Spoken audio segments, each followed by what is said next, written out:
This story is not about a ghost or an encounter with a creepy stranger. It's not even about a near-death experience or something like that. As a matter of fact, I was never in danger during the event. Nonetheless, it's a disturbing memory that I'll carry with me until the day I die. I grew up in a small city, the kind of place you could barely call a town if it wasn't for the sheer number of people living there. Downtown was only a couple blocks long, and in the middle of it was one of the biggest buildings in the area. It was the local movie theater, named after the city. I remember going there when I was very young, about 7 years old, and watching the first Pokemon movie.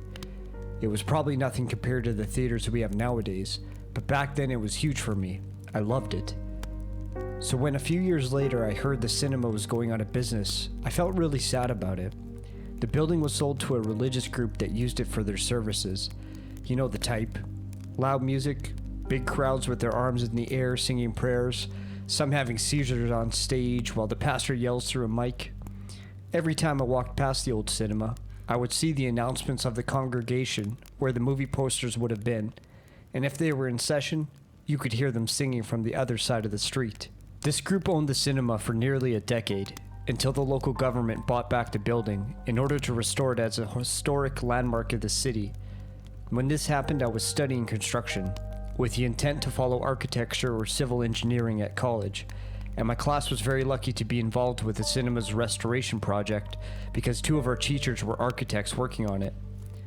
I will always remember the day we went to visit the old cinema. Our class was small, only a handful of students, but we were all around the same age, so we all shared childhood memories of when the cinema was operational. We ran through the corridors of the auditorium, sat in the chairs just like we did when we were little kids, and began stomping on the wooden floor with our feet, filling the entire room with the echoes of our drumming and our laughters, a little ritual of sorts everyone used to do right before the beginning of the movie. Once nostalgia time was over, we went back to the purpose of the trip, and we began to survey the building. We were very excited because that was a unique opportunity to go into the place we would never have been allowed to otherwise, so we made sure to check every last corner, every single room, no matter how far, no matter how obscure. The first one we found was below the stage. On one of the corners there was a little door, not very visible, probably because it was meant for maintenance staff only. Behind it we found a long room filled with rusty boilers, part of the old heating system that was no longer in use. The place was a little creepy, with all of those old tanks and pipes crowding the narrow space. But what we found past them was what really started to freak us out. The room was small, very small. It was, after all, basically just leftover space behind the boilers, yet it contrasted so much with the rest of the area around it. It may as well have been from a different place altogether. The walls were painted a light color, white I think, but I don't remember it very well, because what really got my attention were the drawings in them. There were rainbows, a smiling sun, trees and flowers, and happy little people with smiles on their faces of dotted eyes. It was a daycare. The whole class and teacher gathered to see the discovery. We were all very confused about the strange placing of this room. Okay, we could understand the need for a place to keep the kids that were too little to be amongst the crowd during prayers, or maybe the ones of the people who worked there, but the placing was just odd. The stage was probably one of the loudest places in the auditorium during the services, and this was right below it, so there was no way it could be a quiet place for the children. We left the boiler room and continued on touring through the theater, a little puzzled about our finding, but not giving it too much thought. Outside of the auditorium, there were the bathrooms, both in terrible condition, the ticket sale booth, and a huge set of stairs that led to a mezzanine in the auditorium. Half of the seats there were totally ruined due to a water leak in the roof, and I cursed these people for not taking proper care of the building. With that part done, all that was left was the projection room. This was on the 3rd floor. Behind the tickets booth, there was a door that led to a spiral staircase. I don't remember how tall it actually was, but it must have been over 10 meters of metallic steps without a single resting spot. I wasn't exactly an athlete, but I could walk several kilometers with no problem, and rode on a bike to and from school every single day. Yet by the time I reached the top of the stairs, I was exhausted, and I wasn't the only one. All of my classmates complained about how hard it was to walk up there. After a short break to catch our breath, we moved on to explore the third floor. It was roughly a narrow passageway with a couple of divisions to form different rooms, but it was more than enough for what it was made for. The first room from the stairs was a storage deposit, probably where they kept the movies and other equipment, and except for some trash, it was mostly empty. The second room was the one we were all excited to see, the projector room. The old machine was so big that it was still there, and there were even some pieces scattered around. It was quite a piece of history, and we were all very thrilled to check it out, so no one really bothered to move on to the very last room until we were about to leave. And there we saw it again. There was a train in this one instead of a rainbow. Something was written on it in big colorful letters, something about Christ. I can't remember it well. The drawings were a bit old, the paint slightly peeled from the walls, but the colors were just as cheerful as you would expect for a place where children play. My heart sank to my stomach as I came to the realization of what the place really was, the one behind the boilers probably serving the same purpose. I took notice of how isolated that room was, literally the furthest away you could possibly get from everyone else.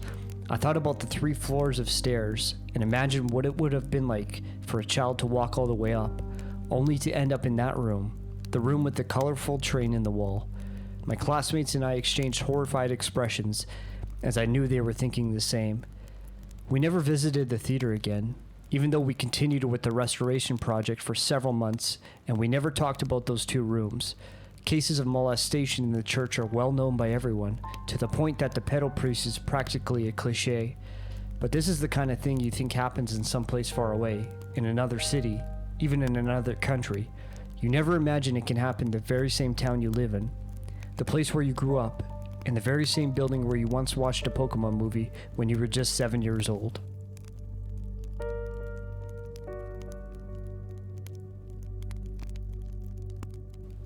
This is not something that happened to me, but to my husband and his mother when he was 10 years old. We will call him Brett. His mother we will call Kim, and my brother-in-law we will call Mike. My husband moved around a lot when he was growing up. Kim was a single mother who left an alcoholic and abusive husband. Mike was an introvert, and my husband Brett was an outgoing, all-American boy who always had to be doing something. They lived in 5 different homes and apartments in the same city, but the one mentioned most is the 2-story home for rent on Maple Crest Drive. A week after they moved in, small things started to happen. Things would get moved, water in the sinks would start running, and the lights would flicker on and off. They had electricians come in, plumbers, etc. They never found anything wrong though. Things went on this odd way for a while, but then more started happening, and they would hear stomping on the stairs, appliances coming on by themselves, and shadows moving down the hall, passing their bedroom doors. Then about 6 months from the time that they moved in, the shadows started coming into the bedrooms. Brett often woke up to something moving in the corner of his room. He said one night he was sleeping with his hand over the bed and something bit him. He would also hear whispers, but they did not come in clear enough for him to understand. Though the scariest things would happen to Kim. One night she woke up feeling like she was being choked, but there was no one in the room. She would be cleaning and something would pull her hair hard. But what she says is the scariest night was the night she was dragged down the hallway and down the stairs. Everyone thought that she was crazy, but they did not see the scratches or the bruises or the mental strain Kim was going through. She went to the library and got this book on the paranormal. The book instructed to put flour or baby powder on the floor. The first night nothing happened, but the second night there were prints in the flour. They looked like what a gorilla's fist looked like if you made it longer and put talons on the end. The next morning they packed their bags and moved into an abused woman's shelter. They never figured out what it was, just that it terrorized Kim and Brent, but it left Mike alone.